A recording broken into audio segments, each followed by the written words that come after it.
hello छात्र छात्री सकल तुमालुक एतिया मेट्रिकर कारणे खूब व्यस्त হৈ পৰিছা কিন্তু লগতে তুমালুকে ভৱিষ্যতৰ কথাও অকমান চিন্তা কৰিব লাগিব যে মেট্ৰিকৰ পিছত এডমিশন বিলাক ক'ত তুমালুকে লবা কেনেকে লবা তে আমি এডুইডত ফালৰ পৰা যেহেতু প্ৰত্যেক বছৰে কৰিয়ে থাকো ক্লাছ বিলাক আমি ক্লাছ 11 ৰ ৰেজিষ্ট্ৰেচন টু ষ্টাৰ্ট কৰি দিছো সো তুমালুকে কি কৰিব পাৰিবা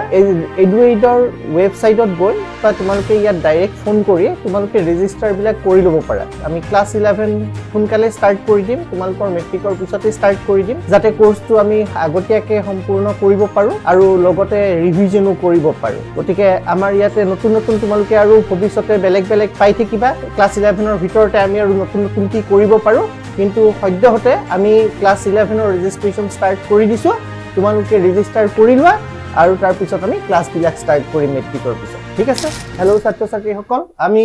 কমন কোৱেশ্চনৰ জিবিলাক সিৰিজ চলাই আছো তাৰ ভিতৰত আজি ম্যাথছৰ আমি কিছুমান কৰো মই মিসেলেনিয়াস কোৱেশ্চন কিছুমান লৈ আহিছো তো কোৱেশ্চন বিলাক ভালদৰে তোমালকে বিগিনিংৰ পৰা এন্ডলৈকে ভিডিঅ চাবা আৰু লগতে প্ৰেক্টিস কৰিও যাবা ঠিক আছে তো আমি দেৰি নকৰো স্টাৰ্ট কৰি দিও এক্সামো আহিছে জলদি জলদি প্ৰিপাৰেচন কৰিব লাগে ঠিক আছে সো লেটস স্টাৰ্ট নাও তো আমি ফাৰ্স্ট কোৱেশ্চনটো আমি এনেকে পালো এইটো এটা কোৱেশ্চন দি আছে প্ৰথমতে চোৱা পঢ়িবা সে কি কৈছে ইয়াতে AB AC and median AD of a triangle এটো মই ট্ৰায়াঙ্গল চেপ্টাৰটোৰ পৰা দিছো ত্ৰিভুজ যেটো আছিল আমাৰ চেপ্টাৰ তাৰ পৰা দিয়া হৈছে তো ইয়াতে চোৱা আমাক দিয়া আছে এটা ট্ৰায়াঙ্গল ABC আৰু এটা ট্ৰায়াঙ্গল PQR কেনেকৈ দিয়া আছে যে এইটো হৈ গল ট্ৰায়াঙ্গল ABC এইটো হৈ গল ট্ৰায়াঙ্গল PQR ইয়াত কৈছে ইয়াত মিডিয়ান এডাল দিছে AD ইয়াত মিডিয়ান মোৰ ড্ৰ কৰোতে অকমান বেকা হল সিধা কে কি বলে লাগিব AD is the median আৰু ইয়াতে হৈ গল PM median এই কি কৈছে আমাক ABAC AD of a triangle are respectively proportional to the sides PQ PR and PM of another triangle তাৰ মানে এইখিনি পঢ়ি আমি কি বুজি পালো যে AB সমান proportional কে সমানুপাতিক ভাবে PQ আছে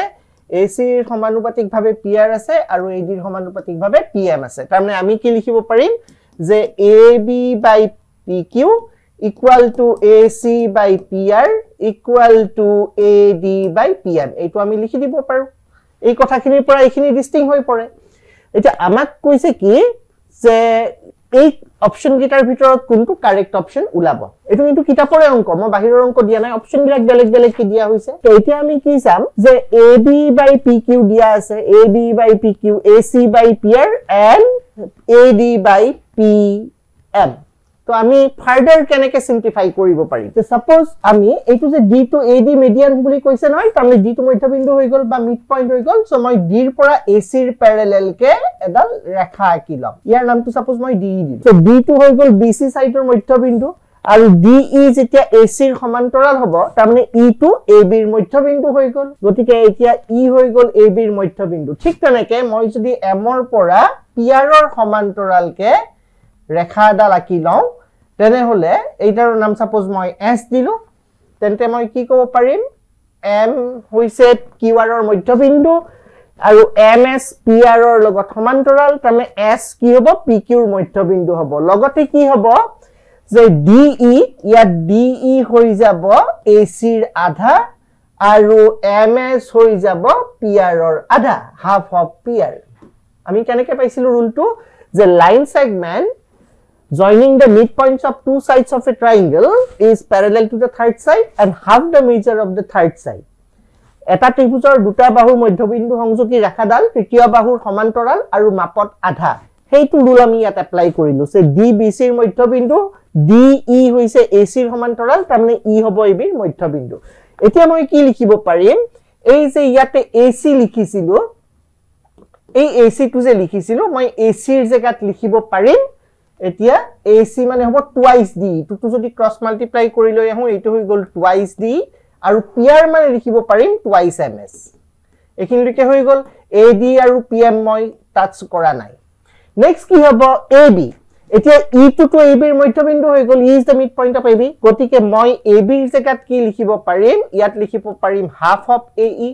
বা মই half of BU লিখিব পাৰো আৰু PQ ৰ জায়গাত লিখিব পাৰিম half of PS নাইবা মই হাফ অফ QS লিখিব পাৰো কাৰণ E to AB ৰ মধ্যবিন্দু হৈ গল S to PQ ৰ মধ্যবিন্দু হৈ গল তো এইখিনি ভালদৰে সিম্পলিফাই কৰিলে মই কেনেকৈ লিখিব পাৰো যে AE by PS DE by MS আৰু AD by PM এনেকৈ মই লিখিব পাৰো তো কি দেখিলো মই AE এইটো হৈ গল AE by PS তাৰ পিছত পালো DE এইটো হৈ গল DE by MS আৰু এটা পালো AD by PM তাৰমানে এই সাইড তিনিটা দুটা ট্ৰায়াঙ্গুলাৰ সাইড তিনিটা কোট কোট আৰু কেনেকৈ ফৰ্ম হৈছে চোৱা AE ED DA তাৰমানে এই সাইড তিনিটা নিউমাৰেটৰত লিখা সাইড তিনিটা মানে লবত লিখা সাইড তিনিটা AED ট্ৰায়াঙ্গুলাৰ সাইড হৈ আছে আৰু ডিনোমিনেটৰত যেকিটা সাইড লিখিছো হৰত যেকিটা সাইড আছে বা বাহু আছে এইটা PSM এই ট্ৰায়াঙ্গলটোৰ ফৰ্ম হৈছে গতিকে মই কি ক'ব পাৰিলো এতিয়া যে ট্ৰায়াঙ্গল ADE আৰু ট্ৰায়াঙ্গল PMS এই দুটা ট্ৰায়াঙ্গলৰ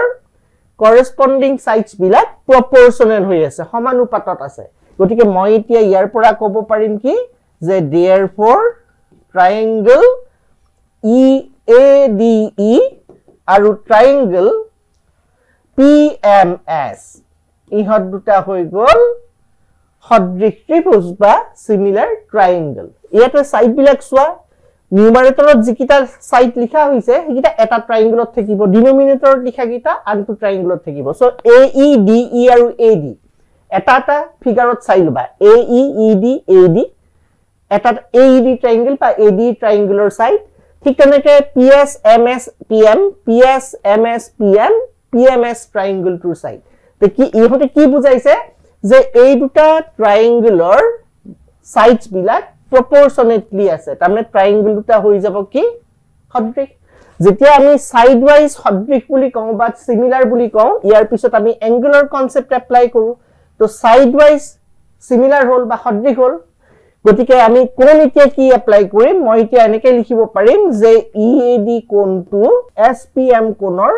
সমান হ'ব কাৰণ অনুৰূপ কোণ বিলাক সমান হ'ব কৰেসপন্ডিং এংগল বিলাক ইকুয়াল হ'ব সিমিলাৰ ট্ৰায়াঙ্গল হলে তো মই এইটো ৰিজাল্ট পালো এইটোক মই নাম্বাৰিং কৰিলো সাপোজ 1 এতিয়া যদি মই আগৰ নিচিনাকে ইয়াত যেনেকৈ কৰিলো আগৰ নিচিনাকে মই যদি এই দুটা লাইন জয়েন কৰি চাও যে ডি মধ্যবিন্দু BC গতিকে AB ৰ প্যাৰেলাল কে এবাৰ মই AB ৰ সমান্তৰাল কে এডাল লাইন আঁকিলো এবাৰ যদি মই AB ৰ সমান্তৰাল কে লাইন এডাল আঁকি চাও ডি হৈছে BC ৰ মধ্যবিন্দু মই AB ৰ সমান্তৰাল কে এই লাইনটো আঁকিলো DF লাইনটো তেনে হলে মই কি ক'ব পাৰিম F to AC ৰ মধ্যবিন্দু হ'ব একেটাই ৰুল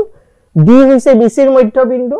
আৰু DF হল AB ৰ সমান্তৰাল কে অকা ৰেখা গতিকে F2 হ'ব AC ৰ মধ্যবিন্দু ঠিক তেনেকৈ M ৰ পৰা PQ ৰ সমান্তৰাল কৈ আমি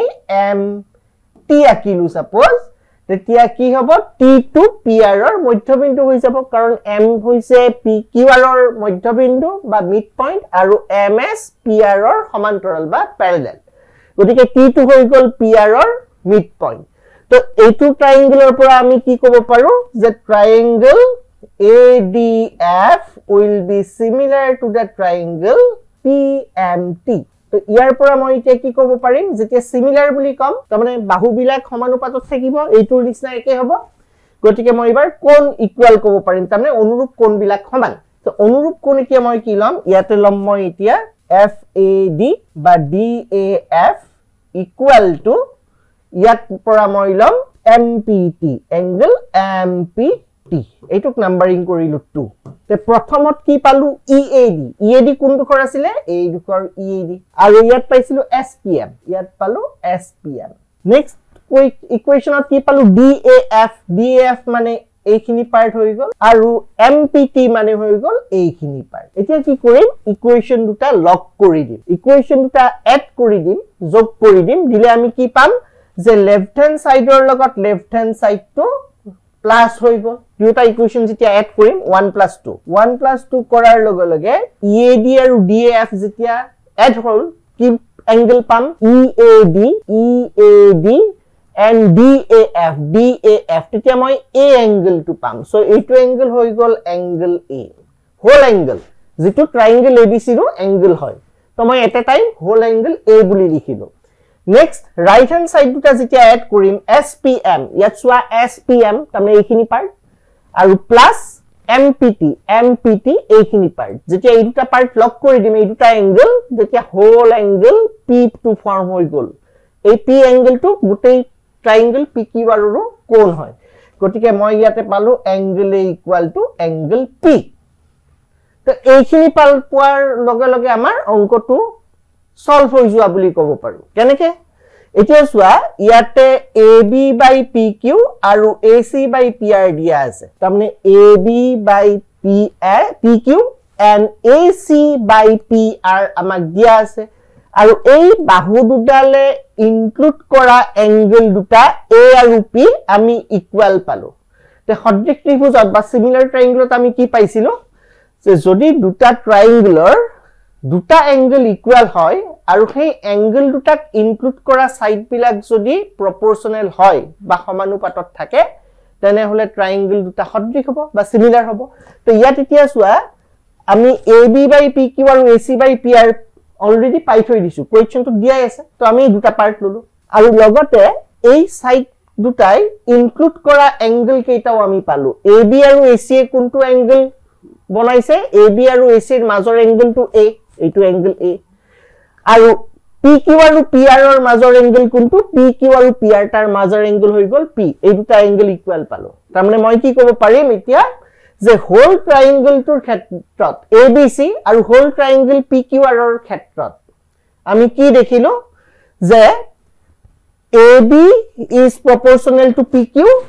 AC proportional to PR আৰু this whole angle A is equal to whole angle P গতিকে ইয়াৰ পৰা আমি কি ক'ব পাৰো যে ট্ৰায়াঙ্গল ABC is similar to triangle PQR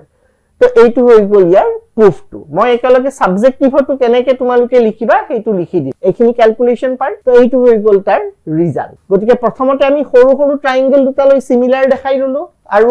কৰসপন্ডিং angle বিলাক ইকুয়াল কৰিলো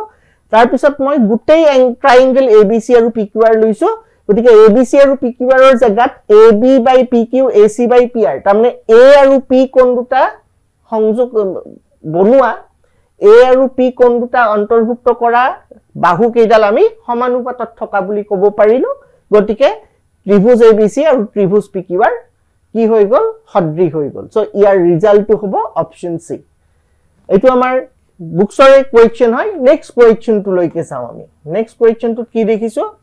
ভ্যালু বিচাৰিছে ট্ৰিগনোমেট্ৰিক এই কোৱেশ্চনটো ট্ৰিগনোমেট্ৰিৰ ওপৰত দিছে তো ভ্যালু যেতিয়া বিচাৰিব এনেকে আমি কি কৰিম শৰ্ট কৰিবৰ কাৰণে কিবা এটা এংগলৰ ভ্যালু লৈ লম সাপোজ থিটা কিবা এটা ভ্যালু লৈ লোৱা 30 ডিগ্ৰী এতিয়া এই থিটা ইকুয়াল টু 30 ডিগ্ৰী আমি ইয়াতেও ইউজ কৰিছাম ইয়াতেও ইউজ কৰিছাম ইয়াৰ পৰা যেটো ৰিজাল্ট পাও হি কাৰ্ভ ইকুয়াল হ'ব লাগিব এইকিটাৰ থিটাৰ মান 30 ডিগ্ৰী পুট কৰি সেই একেটা ভ্যালু আমি যাৰ পৰা পাও সেইটোৱে কাৰেক্ট অপচন হ'ব তে মই থিটা ইকুয়াল টু 30 সাপোজ লিখিলো তো ইয়াতে কি হ'ব 1 ডিভাইডেড বাই 1 প্লাস এই sin থিটা থিটাৰ জায়গাত 30 পুট কৰিলে আমি হাফ পালো sin 30 হাফ আৰু প্লাস 1 ডিভাইড বাই 1 মাইনাস sin 30 মানে হাফ তে মই এইটো কেতিয়া ক্যালকুলেট কৰিম ইয়াক ক্যালকুলেট কৰি কি পাও 1 ডিভাইডেড বাই 3 বাই 2 আৰু 1 ডিভাইডেড বাই হাফ তাৰ মানে ৰিজাল্ট হ'ল 2 বাই 3 প্লাস 2 তাৰ মানে 8 ডিভাইডেড বাই 3 পালো 3 এলসিএম ললো এতিয়া এই যে থিটাৰ মান 30 ডিগ্ৰী পুট কৰি মই ৰিজাল্টটো 8/3 পালো এতিয়া সাম এই থিটাৰ মান 30 ডিগ্ৰী পুট কৰি কোনটো অপচনৰ পৰা মই 8/3 ৰিজাল্টটো পাও তো ফাৰ্স্ট অপচনত যদি মই পুট কৰো 2 ইনটু sec থিটা আছে so sec of 30 degree sec 30 মানে কিমান আছিল 2 ডিভাইডেড বাই √3 তাৰমানে মই এইটো ৰিজাল্ট নাপালো মই অকল 2 টু দা 4/√3 এ পালো এইটো নাপালো সো এই কাৰেক্ট অপচন নহয় Second option to put koriswa 2 sec square theta 2 sec square 30 degree tar mane sec 30 mane 2/√3 tar whole square to ya ketia simplify korile moi ki pau 4/3 tar mane 8/3 otike ki dekhilo je second option to e amak same result dise 8/3 so correct option to hoi jabo B2 thik ase next question to sao kenikwa dia ase je এটা frequency ডিস্ট্ৰিবিউচনত median আৰু arithmetic মিন তাৰ মানে মধ্যমা আৰু মাধ্য ক্ৰমে 72 আৰু 78 বুলি কোৱা আছে তে আমাক বিচাৰিছে মোডৰ ভ্যালু কিমান হ'ব তে এটা এম্পিৰিক্যাল ৰিলেচন পাইছো আমি এম্পিৰিকেল ৰিলেচনটো কেনেকুৱা ধৰণৰ আছিল ৰিলেচনটো কিতাপত তোমালোকৰ দিয়া আছে mod equal to thrice median minus twice mean thrice median minus 2 times mean এইটো আছিল এম্পিৰিকেল ৰিলেচন মেজাৰ অফ সেন্ট্ৰাল টেন্ডেন্সিত আমি এইটো পাও তোমালোকৰ বুকত দিয়া আছে তো যেতিয়াই কোৱেশ্চন এটাত আমাক মিডিয়ান আৰু মিন দিয়া থাকিব আৰু মোড ক্যালকুলেট কৰিব দিব মোস্ট অফ দা টাইম আমি এই ৰিলেচনটো ইউজ কৰো তো ইয়াত এতিয়া তুমি মিডিয়ানৰ মান কিমান দিয়া আছিল 72 আৰু মিনৰ মান কিমান আছিল 78 পুট কৰি দিয়া দি সিম্পলিফাই কৰা যিমান ৰিজাল্ট পোৱা আৰু এইটো হৈ গল 216 আৰু এইটো হৈ গল 156 সো কিমান হ'ব এতিয়া তো এই 62 হৈ গল তাৰ মানে কাৰেক্ট অপশন ঠিক আছে নেক্সট কোৱেশ্চন টু সোৱা ইয়াত দিয়া আছে দাবী আৰু কাৰণৰ ওপৰত assertion and reason 10 of polynomial p of x equal to this much is reciprocal of the other আমি এই যেটো আমাক বহুপদ দিয়া আছে বা পলিনোমিয়াল দিয়া আছে এই পলিনোমিয়াল টুৰ শূন্য দুটা কেনেকুৱা হয় এটা আনটোৰ প্ৰতিক্ৰম হয় তাৰমানে এটা যদি শূন্য আলফা হয় আনটো কি হ'ব 1 by আলফা সাপোজ মই এটা লৈছো ইয়াতে শূন্য আলফা আৰু আনটো শূন্য তেনে হলে হ'ব 1 by আলফা যদি এটা 0 আলফা হয় আনটো 1 by আলফা হ'ব ৰেচিপ্ৰকেল অফ ইচ আদাৰ বুলি দিয়া আছে 0 দুটা সো এইটো হৈ গল যেতিয়া 0 দুটা এটা আনটো ৰেচিপ্ৰকেল হয় আমি প্ৰথমতে প্ৰডাক্ট অফ দা জিৰোজ ক্যালকুলেট কৰো শূন্য দুটাৰ পূৰণফল তে শূন্য দুটাৰ পূৰণফল ইয়াৰ পৰা কি পাম আমি প্ৰথমতে আহিব ধ্ৰুবক পদ constant term divided by coefficient of x স্কয়াৰৰ হহগ তাৰমানে k স্কয়াৰ প্লাস 4 ইয়াত সিম্পলিফাই কৰিলে মই কি পালো এইটোটো 1 হৈ গল ক্যান্সেল হৈ গল আলফা আলফা সেইকাৰণে দুটা যেতিয়া শূন্য এটা আনটোৰ প্ৰতিক্ৰম বুলি দিয়া থাকে 1 0 ইজ ৰেচিপ্ৰকেল অফ আনাদাৰ আমি সদায় হিহঁতৰ পূৰণটো উলিয়াই লওঁ মানে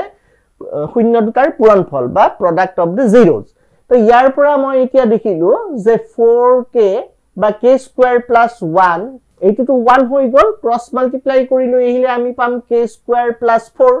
that is equal to 4k গতিকে অ্যাৰেঞ্জ কৰি লিখিলে কি দেখিম k square minus 4k plus 4 equal to 0 এইখিনি আমি পালো এইটো এটা হৈ গল দ্বিঘাত সমীকৰণ কোয়াড্ৰেটিক ইকুয়েশন তো ইয়াত যদি তুমি সিম্পলিফাই কৰা এনেকুৱা হ'ব k minus 2 whole square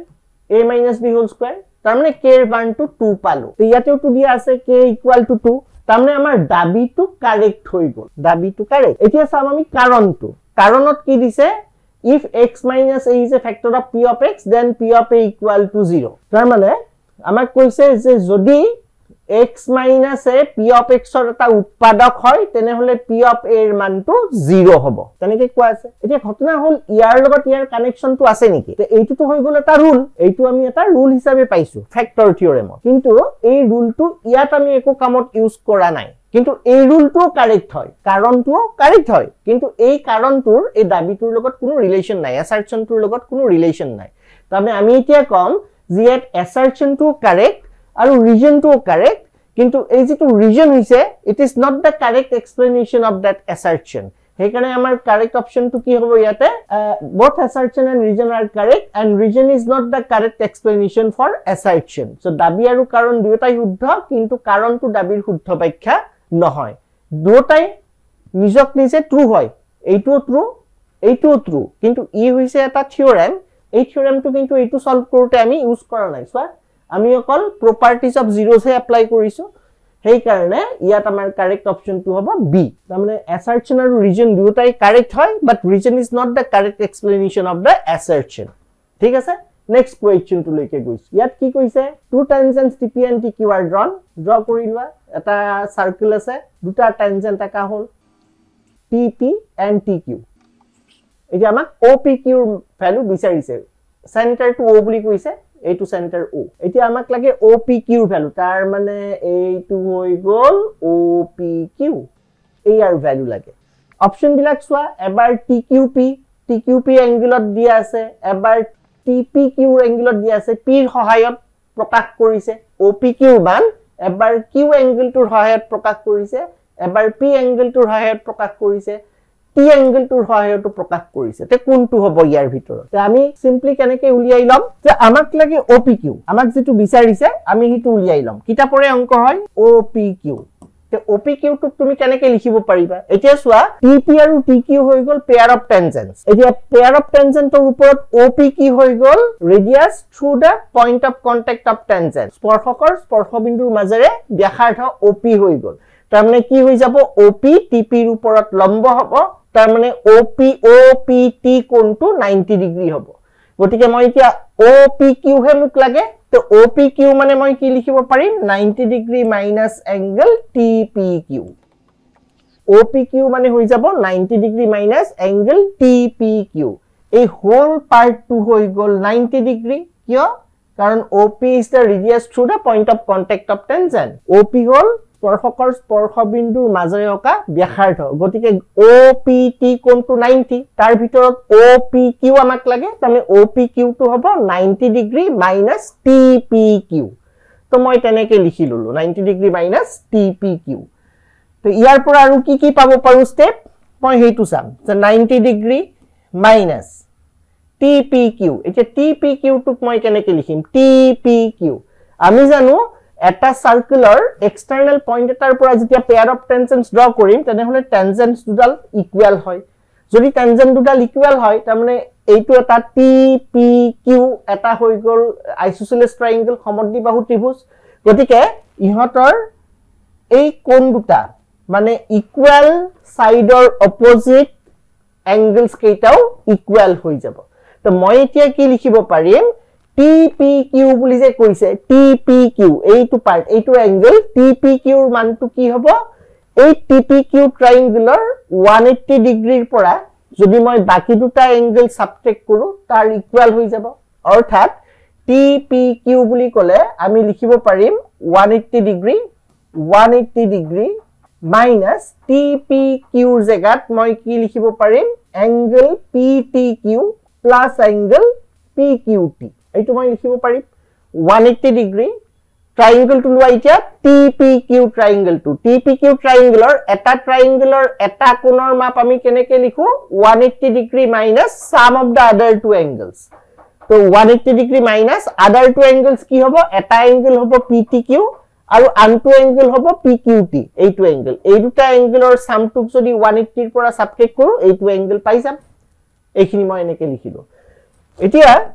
ইয়াত দেখিলো যে এইটো হৈ গল আমাৰ 90 degree minus 180 minus 90 degree plus এইটো ইয়াত লিখিলো মই PTQ এংগল PTQ আৰু এই যে PQT লিখিছো এই PQT এংগল আৰু TPQ এংগল ইকুয়াল হ'ব এই এংগল দুটা ইকুয়াল সো ইয়াৰ জাগাত মই এইটো এংগল পুট কৰি দিলে কি লিখিম ইয়াতে এংগল TPQ এতিয়া এইটো লিখিবলৈ কেনেকুৱা হ'ল এংগল PTQ ইয়াক মই আগত লিখিছো মাইনাস 90 ডিগ্ৰী মাইনাস sin 1 যদি কমন লও এই হৈ যাব 90 ডিগ্ৰী মাইনাস TPQ এতিয়া 90 ডিগ্ৰী মাইনাস TPQ কিমান হ'ব ফিগাৰটোৰ পৰা চোৱা 90 ডিগ্ৰী মাইনাস TPQ এই হোল পাৰ্টটো হৈ গল 90 ডিগ্ৰী এইটো হোল পাৰ্ট 90 ডিগ্ৰীৰ পৰা যদি TPQ এইটো TPQ সাবট্ৰেক্ট কৰি দিও তেনেহলে এইখিনি পাৰ্ট আমাৰ থাকি যাব গতিকে 90 ডিগ্ৰী মাইনাস TPQ মানে হৈ গল OPQ তো মই ইয়াতে OPQ লিখিব পাৰিম সো এংগল OPQ তো ইয়াতে OPQ পালো ইয়াতে OPQ পালো তাৰ মানে কি হৈ গল টুৱাইস দা এংগল OPQ মানে হোল এংগল PTQ গটিকে only angle OPQ কিমান হ'ব half the angle PTQ তে half angle PTQ কোট আছে থাৰ্ড অপচনত আছে সো ই হৈ যাব আমাৰ কাৰেক্ট ৰিজাল্টটো কিতাপৰ অংকই তোমালোকক দিয়া হৈছে খালি অপচন গিটাৰ কাৰণে বেলেগ যেন লাগিছে সো এইটো হ'ল তাৰ ৰিজাল্টটো তো মেইন ইয়াতে কি ইউজ কৰিছে যে এটা সাৰ্কুলাৰ এক্সটাৰ্নাল পয়েন্ট এটাৰ পৰা পেয়াৰ অফ টেনজেন্ট ড্ৰ কৰিলে টেনজেন্ট দুটা ইকুয়াল হয় হেতু এটা লজিক ইউজ হল আৰু OP হৈ গল radius through the point of contact স্পৰ্শবিন্দুৰ মাজেৰে যোৱা ব্যাসাৰ্ধ গতিকে OP TP ৰ ওপৰত লম্ব এই দুটা পয়েন্টে ইয়াতে ইউজ কৰা হৈছে এইখিনি কথাই ঘুৰাই পকাই এংগল বিলাক আমি ইউজ কৰিছো ঠিক আছে নেক্সট কোৱেশ্চন টু চাও কি আছে px term of an AP is q আৰু q term of an AP is p এতিয়া আমাক লাগে nth term of the AP এই কোৱেশ্চনটো পঢ়ি তুমি দেখিবা এই AP টুৰ এই সাধাৰণ কি বুলি কয় ইটো সমান্তৰ প্ৰগতি এই সমান্তৰ প্ৰগতিটোৰ প্ৰথম পদ আৰু সাধাৰণ অন্তৰ আমাক কোৱেশ্চনটো ডিফাইন কৰা নাই দি দিয়া নাই first term and common difference আমি ইয়াত পোৱা নাই যেতিয়া দিয়া না থাকে তুমি তোমাৰ ফালৰ পৰা ধৰি লবা let first term of the AP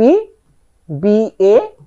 and common difference of the AP be D তোমাক যেতিয়া দিয়া না থাকিব ফাৰ্স্ট টাৰ্ম আৰু কমন ডিফাৰেন্স তুমি তোমাৰ ফালৰ পৰা ধৰি লবা কিয় ধৰিবা কাৰণ ফাৰ্স্ট টাৰ্ম আৰু কমন ডিফাৰেন্স নজনাকে আমি AP এটাৰ কোনো টাৰ্মৰ কথা ক'ব নোৱাৰো গটিকে এতিয়া কোৱেশ্চন মতে কি দিয়া আছে according to the given condition আমি কি পাইছো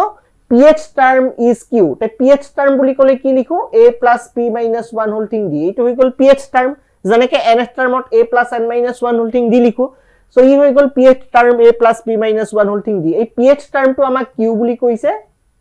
আৰু এটা কৈছে n দুটা আছে কন্ডিশন সেকেন্ড কন্ডিশন টু কি যে QH term is P এবাৰ ইয়াতে মই Q লিখি দিলো তেতিয়া এই QH term হৈ গল so QH term to হৈ গল P তো ফাৰ্স্ট টাৰ্ম আৰু কমন ডিফাৰেন্স আমি এজিউম কৰাৰ পিছত আমাৰ প্ৰথম কামটো হ'ব ফাৰ্স্ট টাৰ্ম আৰু কমন ডিফাৰেন্সৰ ভ্যালু কিমান তাৰ পিছতহে আমি বাকি যি কোৱেশ্চনটো বিচাৰে তালৈকে আমি যাব পাৰো গটিকে ফাৰ্স্ট টাৰ্ম আৰু কমন ডিফাৰেন্স দিয়া উলাবৰ কাৰণে ইহতু তাক আমি সিম্পলিফাই কৰিম সলভ কৰিম তে কেনেকৈ সলভ কৰিম ইয়াত সোৱা a কোএফিচিয়েন্ট বা হহগ একে আছে সো আমি সিম্পলি সাবট্ৰেক্ট কৰি দিম 1 ৰ পৰা 2 টো যদি সাবট্ৰেক্ট কৰো তেনে হলে আমি কি পাম p - q whole thing d a cancel হৈ গল d টু কমন ফ্যাক্টৰ এইটোৰ পৰা এইটো সাবট্ৰেক্ট কৰিলে -1 + 1 হেকত ক্যান্সেল হৈ যাব আৰু p - q থাকিল ইয়াত থাকিব q - p তেতিয়া সোৱা p - q আৰু q - p এটা আনটোৰ অপোজিট হয় নেগেটিভ হয় তাৰমানে d ৰ ভ্যালুটো মই -1 পালো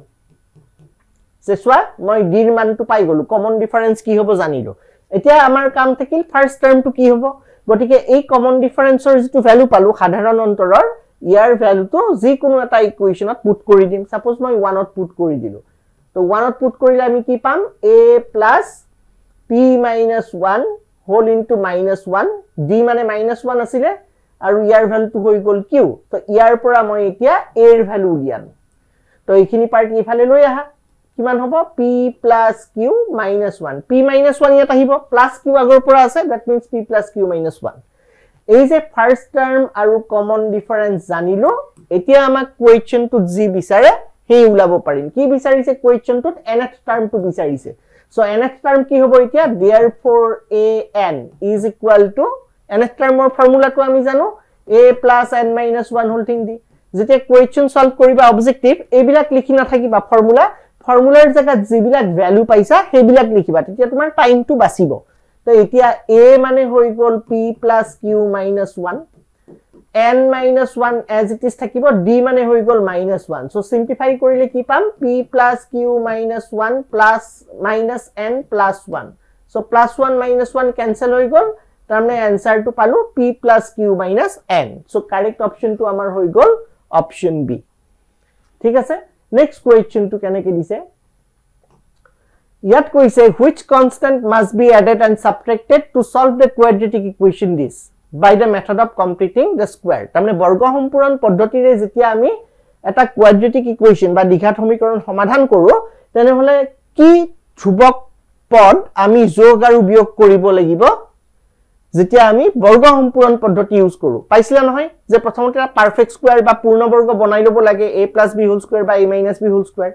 তে তুমি টুৱাইস ab টাৰ্মটো বনাওতে b টাৰ্মটো তোমাৰ নিজৰ মতে বনাই লব লাগে তাৰ পিছত b স্কয়াৰ লিখিবা আৰু b স্কয়াৰটো এক্সট্ৰা হয় কাৰণে b স্কয়াৰটো সাবট্ৰেক্টটো কৰিবা গটিকে ইয়াত হেই কথাটো উদিছে যে কি ধ্ৰুবক পদ বা কি কনস্ট্যান্ট তুমি যোগ আৰু বিয়োগ কৰিবা তে আমাক কি কেনেকৈ দিয়া আছিল কোৱাড্ৰেটিক ইকুৱেশনটো দিয়া আছিল 9x² plus 3 divided by 4x minus √2 equal to 0 তো ইয়াক যেতিয়া আমি পারফেক্ট স্কয়ার বনাম প্ৰথমতে 9x² টুক মই 3x হোল স্কয়াৰ বুলি ধৰিলো একে কথা তাৰমানে এটো a² হৈ গল ইয়াত প্লাস আছে তাৰমানে a + b হোল স্কয়াৰ ফৰ্মুলাত আমি ইয়াক কনভাৰ্ট কৰিম a² plus twice ab 2 twice ab a মানে হৈ গল 3x এতিয়া আমাক b টো বনাব লাগে ইয়াত মই b টো এনেকৈ সিলেক্ট কৰিব লাগিব যাতে twice ab গৈ এই 3/4 into x ৰ ইকুৱেল হয় এতিয়া 3/4 into x ৰ ভিতৰত সোৱা 3x ইয়াতেও আছে এই ডিভাইডেড বাই 4 টো নাই তাৰ জায়গাত ইয়াত 2 এটা আছে তে তো মই যদি ইয়াত ডিভাইডেড বাই 4 এটা লিখি দিও তথাপিও নিমিলে কাৰণ 2 2 যা 4 হৈ যাব গতিকে ইয়াত 4 আনিবৰ কাৰণে মই ইয়াত কি লিখিব লাগিব 8 লিখিব লাগিব সো ইট শুড বি 8 তাৰমানে ইয়াত 1 এতিয়া চোৱা ইয়াক সিম্পলিফাই কৰিলে তুমি 3/4x পোৱা তে মই এক্সট্ৰাকে b টু কি লিখিলো 1/8 এতিয়া পাৰফেক্ট স্কয়াৰ বা পূৰ্ণবৰ্গ বনাবৰ কাৰণে মই ইয়াত লিখিলো 1/8 হোল স্কয়াৰ কিন্তু এই 1/8 হোল স্কয়াৰ টু এক্সট্ৰা তাৰ কাৰণে মই এই 1/8 হোল স্কয়াৰ টু সাবট্ৰেক্ট কৰিম আৰু আগৰ পৰা কি আছিল -√2 আছিল ইকুৱেচনটো যেটো ধ্ৰুৱক পদ বা কনস্ট্যান্টাৰ তো কি দেখিলা যে মেথড অফ কমপ্লিটিং স্কয়াৰ বা বৰ্গ সম্পূৰণ পদ্ধতি ইউজ কৰোতে মই যেটো ধ্ৰুৱক বা কনস্ট্যান্ট এড আৰু সাবট্ৰেক্ট কৰিবলগীয়া হ'ল হেতু 1/8 হয় তো এবাৰ 1/8 হোল স্কয়াৰ এড কৰিছো এবাৰ 1/8 হোল স্কয়াৰ সাবট্ৰেক্ট কৰিছো তাক ব্যালেন্স কৰাৰ কাৰণে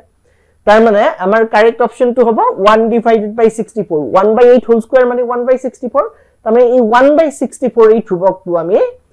এবাৰ যোগ আৰু এবাৰ বিয়োগ কৰিবলগীয়া হ'ল ব্যালেন্স কৰাৰ কাৰণে কেতিয়া যেতিয়া আমি এই দ্বিঘাত সমীকৰণটো বা কোৱাড্ৰেটিক ইকুৱেচনটো বৰ্গ সম্পূৰণ পদ্ধতি বা মেথড অফ কমপ্লিটিং স্কয়াৰেৰে সলভ কৰিব গৈছিল ঠিক আছে নেক্সট কোৱেচনটো চাম probability of getting 53 Wednesdays in a leap year etu dise probability ba সম্ভাৱিতা টপিকটোৰ পৰা তো এতিয়া চোৱা 53 Wednesdays in a leap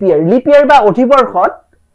অধিবৰ্ষত তাত কিমানটা দিন থাকে 366 ডেজ থাকে 366 এটো হৈ গল leap year বা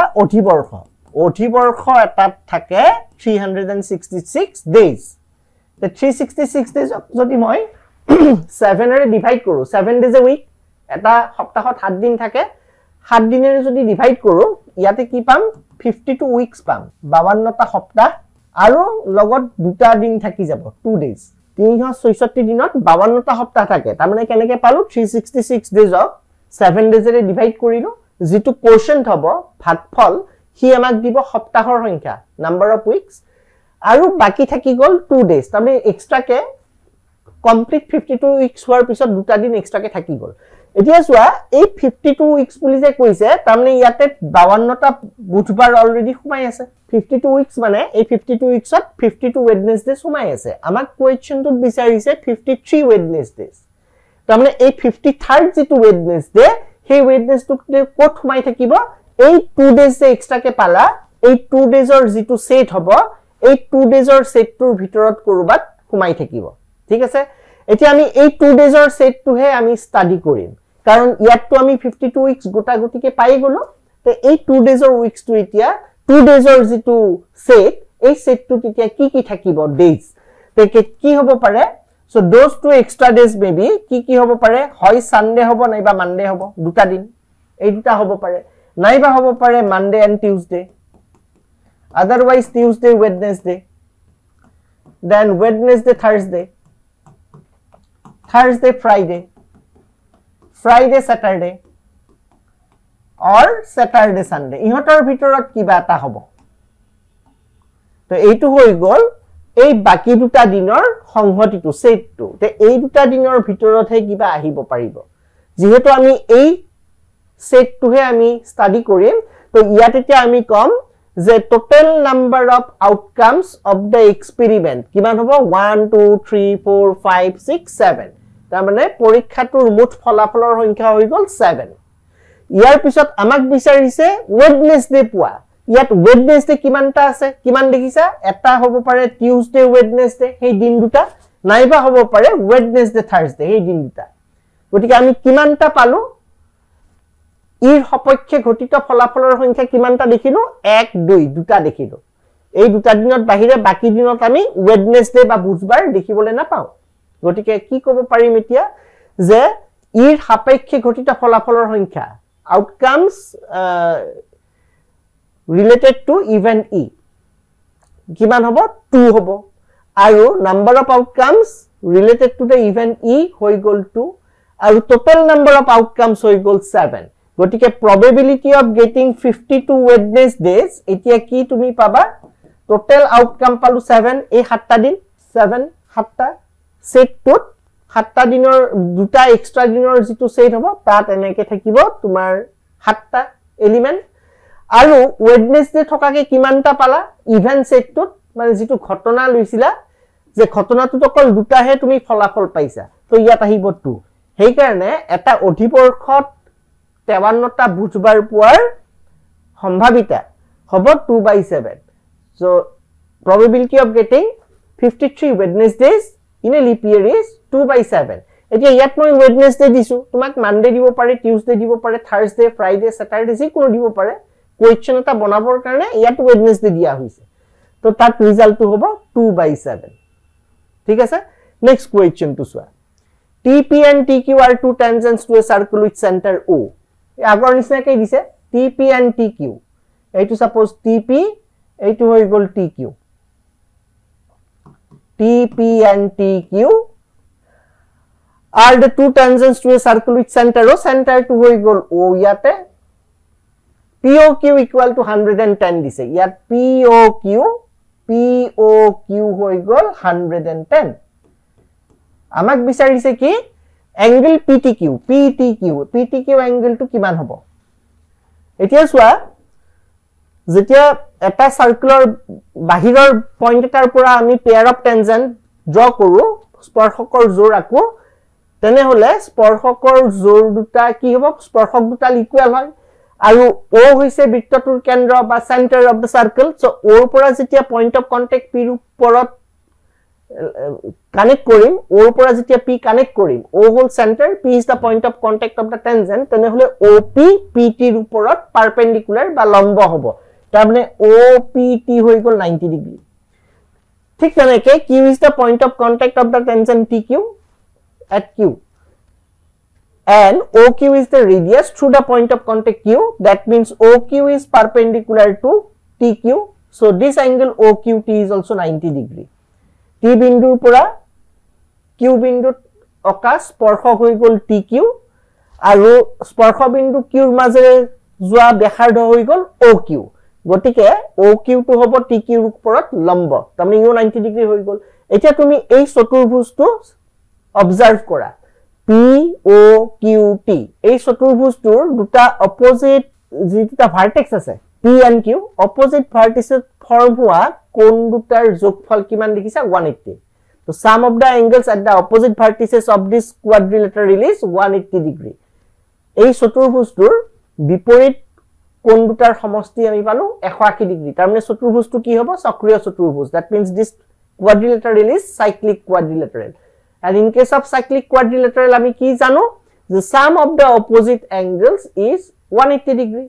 তে ইয়াৰ ভিতৰত এটা এংগল দিয়া আছে 110 ডিগ্ৰী তাৰমানে 110 ৰ লগত ইয়াতে যেটো এংগল আহিব তাৰ মানটো যোগ কৰিলে 180 পাব লাগে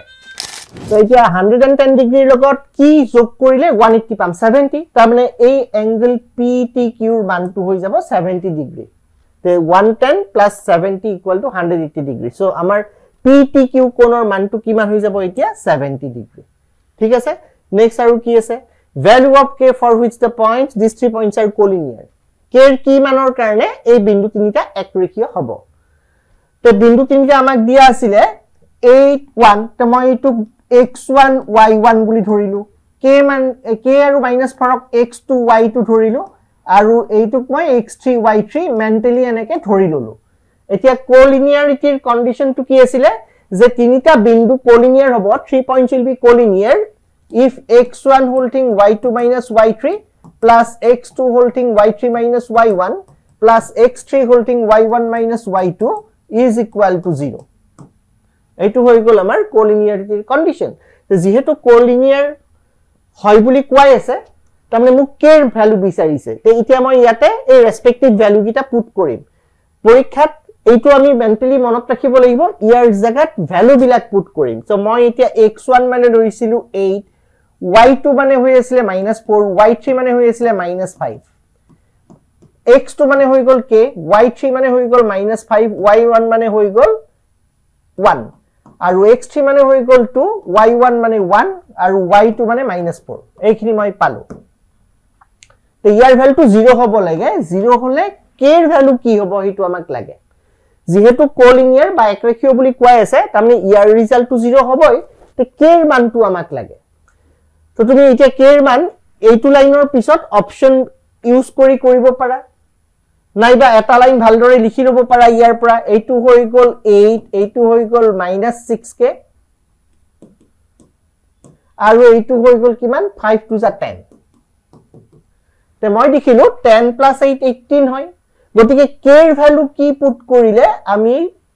ৰিজাল্ট ইয়াত -18 পাম মাইনাস সাইনটো আগৰ পৰা আছে তাৰমানে k এৰ মানটো যেতিয়া 3 হ'ব তেতিয়া 6 3 যা -18 হৈ যাব -6 * 3 -18 এই -18 + 18 ৰ লগত কেনসেল গৈ 0 আহিব তেতিয়া আমি কম যে k এৰ ভ্যালু যদি 3 হয় তেতিয়া হে এই তিনিটা পইণ্ট কোলিনিয়াৰ হ'ব সো k এৰ ৰিকোয়াৰ্ড ভ্যালুটো কিমান হ'ব 3 হৈ যাব তো অবজেক্টিভত তুমি এটা স্টেপ যদি লিখা দুটা তিনটা স্টেপ তুমি মেন্টালি কৰিব পাৰিব লাগিব আৰু ফাৰ্স্ট কোৱেশ্চনটোত যেতিয়া মই দীঘলকে দেখাই দিছিলো তাত তোমালোকে সাবজেক্টিভটো কেনেকৈ কৰিবা মই একেলগে তাতে দেখাই গৈছো ঠিক আছে নেক্সট আৰু কিবা কোৱেশ্চন আছে নেকি সোৱা the values of p for which the pair of equations this and this has unique solution আমাক দুটা pair of equation দিয়া আছে 4x + py + 8 = 0 আৰু 2x + 2y + 2 = 0 এই দুটা দিয়া আছে আমাক লিনিয়াৰ ইকুৱেচন ৰৈখিক সমীকৰণ এতিয়া কৈছে ইহতৰ অদ্বিতীয় সমাধান কেতিয়া থাকিব বা ইউনিক সলিউশন কেতিয়া থাকিব সো তুমি 4 টুক a1 হিচাপে লৈছা p টুক লৈছা b1 2 টু হৈ গল a2 a2 হৈ গল b2 তো কন্ডিশন টু কি আছিল a1/a2 not equal to b1/b2 যেতিয়া হ'ব তেনেহলে ৰৈখিক সমীকৰণ দুটাৰ অদ্বিতীয় সমাধান বা ইউনিক সলিউশন থাকে তো এতিয়া এই ভ্যালু কিটা ইয়াত পুট কৰি দিয়া কি কি ভ্যালু দেখিছিলা a1 মানে পাইছিলা তুমি a1 টু আছিল 4 a2 আছিল 2 b1 আছিল p b2 আছিল 2 তাহলে কেনেকুৱা হ'ব যে 4/2 not equal to p/2